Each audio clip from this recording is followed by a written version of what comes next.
왜 이렇게 진하게 말씀드리냐 하면 많은 사람이 자녀를 독서 습관을 들이고 싶어 해요. 근데 성공한 사람이 그렇게 많지가 않다는 거예요. 그럼 책을 안 사줬느냐? 사줬다는 거예요. 자기 공방도 만들어줬다는 거예요. 다 했는데 왜 안 되느냐? 대부분 해주고 있잖아요. 과잉으로 또 해주고 있잖아요. 그럼 다시 질문 원점에 던져봐요. 우리 애한테 과연 결정적으로 부족한 그 부분이 뭐였던가? 대기자 TV.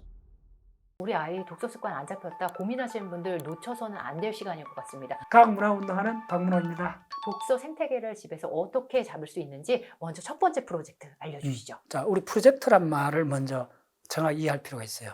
인류 역사상 프로젝트는 몇 개의 그 성공한 프로젝트가 있어요. 아폴로 프로젝트, 새마을 운동, 5개년 경제개발 계획, 플랜이라는 말을 썼을 때 프로젝트, 플랜, 계획 다 같은 건데 시간이나 강도 차이 정도는 있어요. 맨 처음에 하는 게 플랜이 마샬 플랜이라는 게 있었어요. 네네. 소유럽이 완전히 네. 공산화 되기 직전에 완전히 2차 대전 끝나고 마샬 플랜이 성공을 했잖아요. 네네. 예, 그 소유럽이 다시 일어났잖아요. 두 번째 아폴로 프로젝트는 인류를 달로 보냈잖아요. 자, 프로젝트란 말은 뭐냐 하면 평상시에 일상을 좀 스탑을 해야 돼요. 그러니까 항상 스탑할 수는 없죠. 일정한 기간을 스탑해서 한 가지 일, 한 가지 특수한 목적을 향해서 모든 사람이 단합된 힘을 일정한 기간에 발휘하는 걸 프로젝트라 그래요. 자, 그럼 독서를 프로젝트로 보면 예. 그 구성 단위는 가정이 된다는 거예요. 그럼 구체적으로 타이틀을 붙이면 우리 집에 서재 만들기 프로젝트. 대부분 우리 집에도 책이 있죠. 책 없는 집이 없죠. 학생들이 있으면 다 책이 있죠. 그다음에 책꽂이도 있고 학생 공부방도 있죠. 그런데 그 학생 책꽂이 공부방을 준비할 때 그 부모들이 이게 내 아들, 딸의 일생을 결정할 가장 중요한 프로젝트란 개념으로 서재를 만들어주고 했는 부모가 많지 않을 거예요. 남들이 좋다 하니까. 예.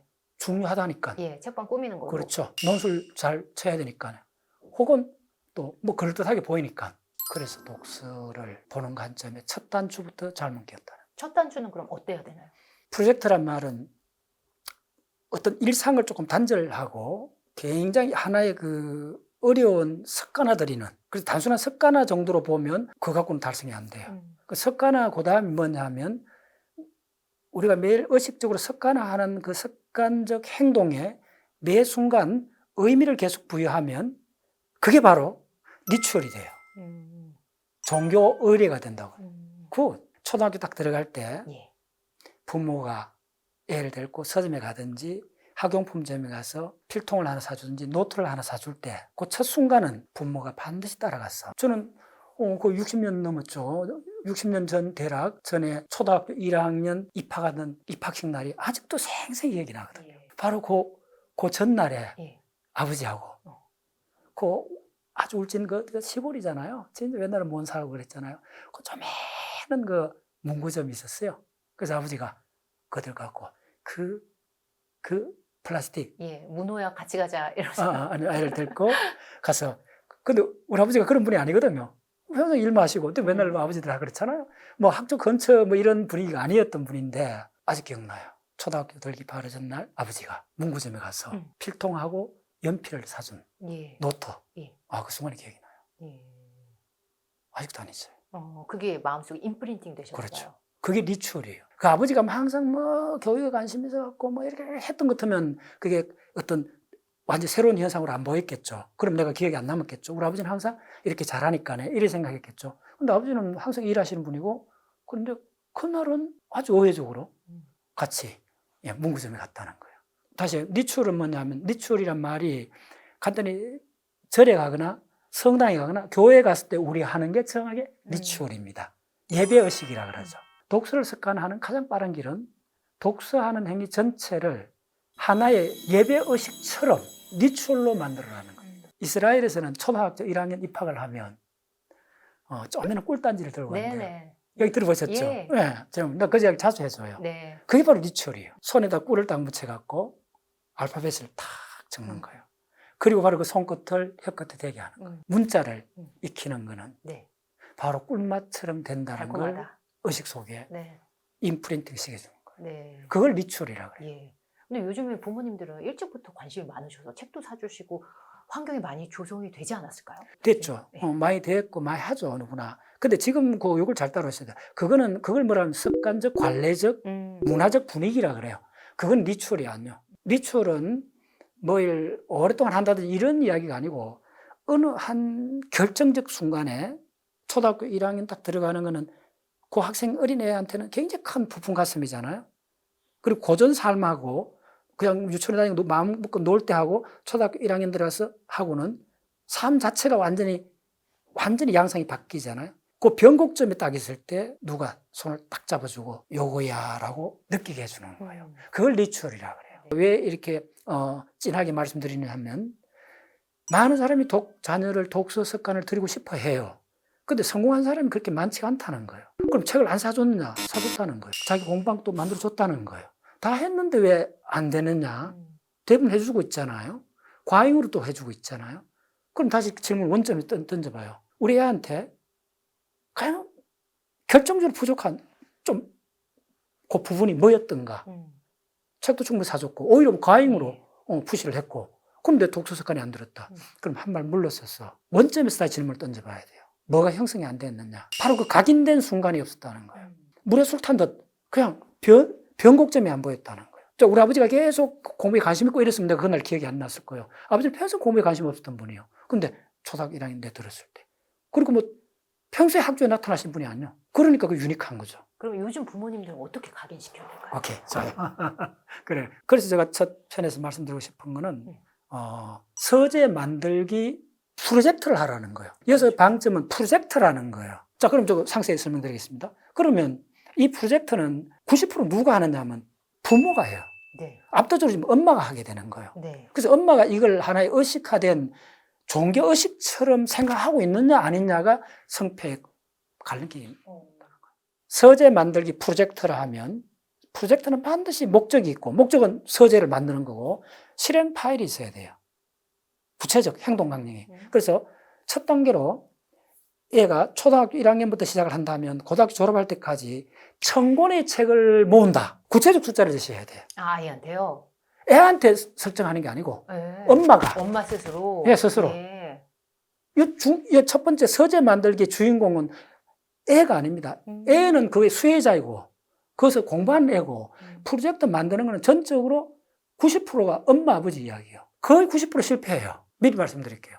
실패하게끔 돼 있는 구조로 돼 있다는 걸 내가 설명드릴게요. 그게 뭐냐면 자, 여러분들이 아파트에 방이 3개가 있다 합시다. 침실 있고 큰 방이 하나 있고 애들 방 공방이 있잖아요. 이 구조부터 촬영해 봐야 돼요. 이 프로젝트에서. 그래서 한 방을 이제 애 초등학교 뭐 중고등학생 그 방을 어쨌든 서재로 쓰고 있잖아요. 다. 그러면 이걸 다시 완전히 프로젝트라는 개념으로 다시 이걸 접근해야 돼요. 좀 전에 뭐냐 하면 서재라는 거는 가급적이면 서재에는 일체 책 이외에 어떤 것도 넣으면 안 된다는 첫 번째 전제 조건이 있어요. 그리고 처음에는 뭐 책이 한 100권밖에 없다 합시다. 그럼 고등학교 졸업할 때까지 1000권을 채운다. 분명히 목표를 정해야 돼요. 1000권의 책을 1년 만에 모을 수는 없어요. 프로젝트는 관점은 이야기가 완전히 달라진다는 거예요. 네. 랜덤하게 책을 사는 게 아니라는 거예요. 네. 초등학교 1학년에서 고등학교 졸업할 때까지 6년을 프로젝트로 잡아야 돼요. 그 6년에 가장 최소 단위가 얼마냐면 1000권의 책을 모은다는 거예요. 서재 만들 프로젝트에서는 먼저 공간이 방이 확보되어 있잖아요. 오케이, 됐어요. 그 다음에 그 방에서 책 이외의 거는 다 제거를 하기 시작해야 돼요. 그거 몇 달 걸릴 수 있어요. 네. 애 옷가지 같은 거라든지 뭐 조금 빼줘야 돼요. 네, 네. 크던 방이 좀 비었잖아요. 방을 비워야 돼요. 네. 첫 번째. 네. 어떤 것도 없애야 돼요. 그 다음 책상을 이제 딱 해요. 저는 책상에 서랍도 없어요. 그냥 책상만 있어요. 그러니까 다른 이런 책상이 그렇죠. 그러니까 뭐 서랍 열 틈도 없는 거예요. 네네. 그냥 이거는 그냥 공부. 그러니까 서랍이 있으면 여기다 장난감도 넣을 수 있죠. 오마이 사이언스. 이어서 언어가 나오는 거예요. 뭘 빼내야 되느냐 하면 학습에 관련 없는 건 모두 다 빼내야 돼요. 그게 아무리 좋은 것도, 아무리 소중한 것도. 학습에 관련 없는 건 다 빼내야 돼요. 단순화시키라는 거예요. 첫 번째는 책상만 덩그리 있는 상황이 벌어지죠. 오케이. 자, 그 다음에 두 번째는 책꽂이를 마련해야 돼요. 자, 두 번째 들어가니까 책상이 됐고, 두 번째 책꽂이가 마련돼야 돼요. 자, 여기까지 따라오시는 데는 그 방에 일체 어떤 벽지도 굉장히 가려서 해야 돼요. 굉장히 편안한 분위기를 벽지에다가 너무 장황한 그림을 넣지 마세요. 이 공방은 분산이 돼요. 은은한 우리나라 창호지 같은 한지가 좋아요. 약간 회색이 드는 마음을 가보시고 어떠한 그 속에 그림이라든지 들어가면 안 좋아요. 내각적으로. 오케이? 예. 책꽂이는 이 책을 꽂고 나서 책을 이렇게 꼽잖아요. 꽂고 나면 그 앞에 여분 있잖아요. 첫 번째 비밀은 뭐냐면 그 여분을 줄여라는 거예요. 1cm 이상 여분이 나오면 안 돼요. 왜 그럴까요? 봐, 그 먼지가 앉는다는 거예요. 오마이 사이언스. 먼지가 앉으면 우리 무의식상으로 이렇게 꺼려요. 보고 싶지 않죠. 예, 보고 싶잖아요. 항상 만지고 항상 내가 해도 일제 먼지가 없는 상태. 요거는 지금 엄밀히 말씀드리면 누구한테 해야 되냐면 사춘기가 지나고 나서 네. 구체적으로 중학교 한 2학년쯤 이후. 2학년부터 적용을 하시라는 거예요. 자, 그래서 책꽂이가 이제 마련됐잖아요. 네. 그 다음에 이제 중요합니다. 서재 만들기 프로젝트는 95%가 엄마 아버지가 해야 되는 거예요. 그 애들한테는 일제 그냥 동참하게만 해야 돼요. 초기 단계는. 네. 푸시해도 안 되고. 그럼 어떻게 하냐면, 자, 책꽂이가 만들어졌고, 자, 됐죠. 그 다음 책꽂이를 쳐야 되잖아요. 서점에 가야 돼요. 자, 지금부터 본격적으로 서점에 가게 되는데, 부모가 어떻게 해야 되느냐 하면, 그것도 딱 관례와 리추얼이니까네. 자, 날짜를 딱 고정해야 돼요. 토요일이든 일요일이든 직장 쉬는 날. 자, 두 부부가 가면 더 좋아요. 정 아니면 엄마는 반드시 가야 돼요. 애하고 같이 가는 거예요, 서점에. 저는 요 유튜브에 그런 말을 했잖아요.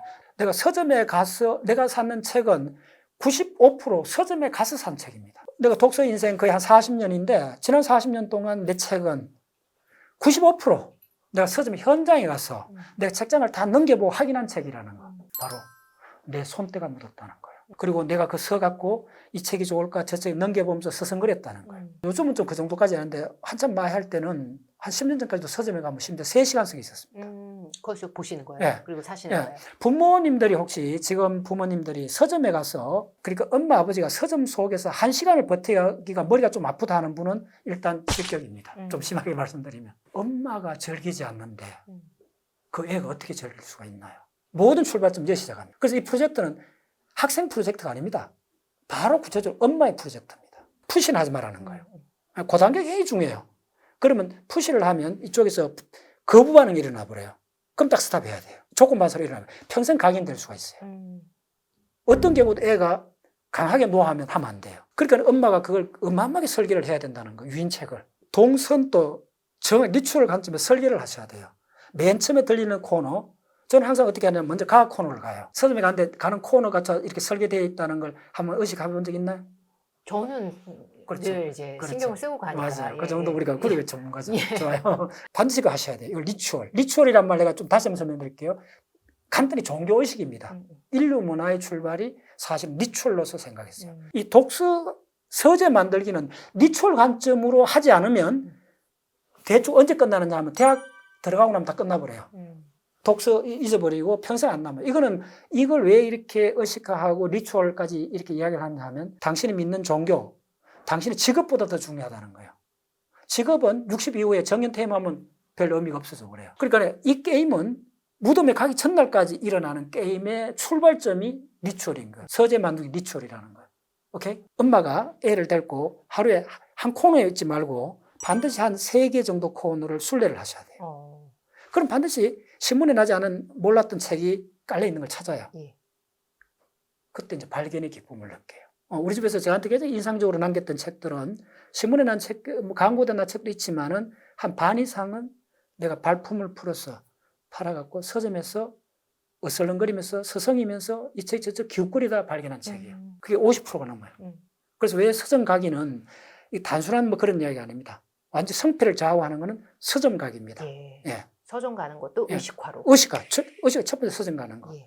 그리고 이제 끝나고 나면 모든 것도 동일하게 해야 돼요. 뭐 짜장면 집에 가면 짜장면, 그다음 뭐 장난감 가면 그것도 정해갖고 애한테 그러면 애가 다음 주에도 곧 장난감 사고 싶어갖고 엄마 서점 가 하게 되는 거예요. 책을 사는데 또 대원칙은 이겁니다. 2번 읽을 가치 없는 책은 한 번 읽을 가치도 없다는 거예요. 네. 그 말은 뭐냐면 그 책을 언젠가 버리게 된다는 거예요. 예. 결코 버릴 책은 사면 안 돼요. 다시 말하면 이 대원칙이 내가 선택한 책은 결코 버리지 않는다. 리추얼이라는 말이 좀 심하게 들리죠. 예. 저는 지금까지 사는 책 중에 내 손으로 버려본 책이 한 권도 없어요. 자, 그 다음에 책을 사는 그 종류는 몇 가지가 있는데 네. 지금 당장 내가 필요한 책 예, 그렇겠죠. 있고 그건 사야 되고 두 번째 뭐냐면 내가 지금은 이해를 못하지만 반드시 1년 후, 3년 후에는 필요하겠다는 책은 사둬야 돼요. 반드시 필요하겠다는 책 부류에 들어가는 걸 교과서라 그래요. 우리 집에 전 세계 교과서만 해도 2,000권 정도 있습니다. 물리, 화학, 생물 할 것 없이. 예. 교과서는 저는 교과서는 웬만한 거 안 따져 먹습니다. 저는 어떤 책을 평가를 할 때 반드시 교과서하고 단행본은 분리합니다. 단행본의 최고의 책이 교과서 레벨로 보면 맨 밑에 속하는 책입니다. 교과서는 단행본의 최고의 책, 그 다음에서부터 시작하는 교과서의 세계이기 때문에 교과서는 학생이 선택하는 게 아닙니다. 교수나 선생이 선택하는 거죠. 선택권이 우리한테 있는 게 아니란 말은 뭐죠? 그건 전문가가 검증을 받은 책이라는 거예요. 새로 나온 교과서가 있는가? 교과서에서는 무조건 사요. 그래서 최고의 선물은 중요한 책, 놀라운 책을 알려주는 게 최고의 선물입니다. 그걸 선물로 생각 안 하죠. No. 저는 돈 100만을 그냥 주는 것보다 진짜 중요한 책 한 권을 알려주는 게 더 중요하다고 봅니다. 그러면 이제 책을 하고, 자, 리추얼 아직 안 끝났습니다. 리추얼을 하려면, 그럼 이제 쌓이잖아요? 그러면 한 달, 두 달, 1년, 2년 지나면 걔가 뭘 느끼느냐 하면 쌓임의 즐거움을 느껴요. 쌓임의 즐거움, 축적의 즐거움. 부자 되는 사람이 보면요, 그 크게 뭐 부자 아니라도 도로 그냥 한 10억 정도 갖고 열심히 사는 사람들 많잖아요. 그 사람들 보면 통장을 4-5개 갖고 있는 사람을 간혹 본 적 있죠. 그게 쾌감담을 그랬습니다. 예. 사실은 그 사람들이 통장이 팍팍 늘어나는 것보다 여러 통장에서 돈이 조금씩 늘어나는 거. 갑자기 목돈이 한 1억씩 돌아가고 통장에 넣었을 때 쾌감보다 내가 열심히 해갖고 지난달에 100만 원 저금이 됐는데 자, 원래 130만 원 됐어. 그겁니다. 바로 그겁니다. 바로 그겁니다. 축적의 즐거움. 인간은 세 개를 모으는 겁니다. 돈을 모으거나 사람을 모으거나 지식을 모으는 겁니다. 우리 일생은. 이어서 돈이다 사람이다 중요한 게 아니고 모은다는 데 핵심이 있습니다. 특히 이거는 더 효과를 발휘하는 게 가정 형편이 넉넉지 않는 사람은 더 어린애한테 각인을 시켜줄 수 있어요. 저는 그걸 너무 많이 봤어요. 네. 월급이 얼마 안 되는데 책 살 돈이 없는데 네. 그래도 다른 걸 추려가면서 그 책을 샀잖아요. 예. 그럼 그 애가 알아요. 엄마 아버지가 다른 거 안 하고 네. 책을 샀다는 걸 알아요. 어제 저랑 통화하실 때 네. 서울대 법대생 이야기를 좀 들려주시면요. 예시로. 예, 제가 아는 사람인데 내가 너무 가까이서 오랫동안 봐갖고 잊을 수가 없어요. 그 학생이 아주 어릴 때부터 내가 알고 있었는데 엄마 아버지가 거의 공부도 못 했어요. 그래갖고 아버지가 택시 운전사 했어요. 그 아버지가 책을 알았던 사람. 그 아버지가 공부를 많이 한 사람이 아니야. 그런데도 택시 운전사를 하면서 돈을 모아갖고 동화 원색 대백과 사전이라고 유명한 게 있습니다. 지금 두산그룹으로 두산 출판사로 넘어갔죠. 그 동화 원색 백과 사전이 우리나라 출판 사상이 한 획을 끈 사건입니다. 네. 그게 20권인가 전지를 나왔습니다. 그렇게 걔가 초등학교 갔다 오니까 학원도 안 가고 할 일 없죠. 친구도 없죠. 엄마도 없죠. 그래서 뜨뜻한 방에 겨울에 이렇게 엎드려갖고 그 원색 백과사전을 매일 넘기는 게 자기도 모르게 할 일이 없으니까 그 놀라운 지식의 세계에 빠진 거죠. 빠진 거죠. 예. 누가 시키지도 않았는데. 예. 만약에 부자였고 뭐 할 일이 많았고 이랬으면 그런 상황이 안 벌어졌을 거예요. 예. 엄마가 있어 다 챙겨주면 그런 일이 아니죠. 엄마도 없죠. 혼자 있죠. 아버지는 늦게 들어오죠. 예. 그 긴 시간을 초등학생이 예. 뭘 해야 되겠어요? 그 책을 만난 거예요. 그래서 걔가 중학교까지는 두각을 못 나타냈어요. 고등학교 가서 2학년 되더니 중간으로 와요.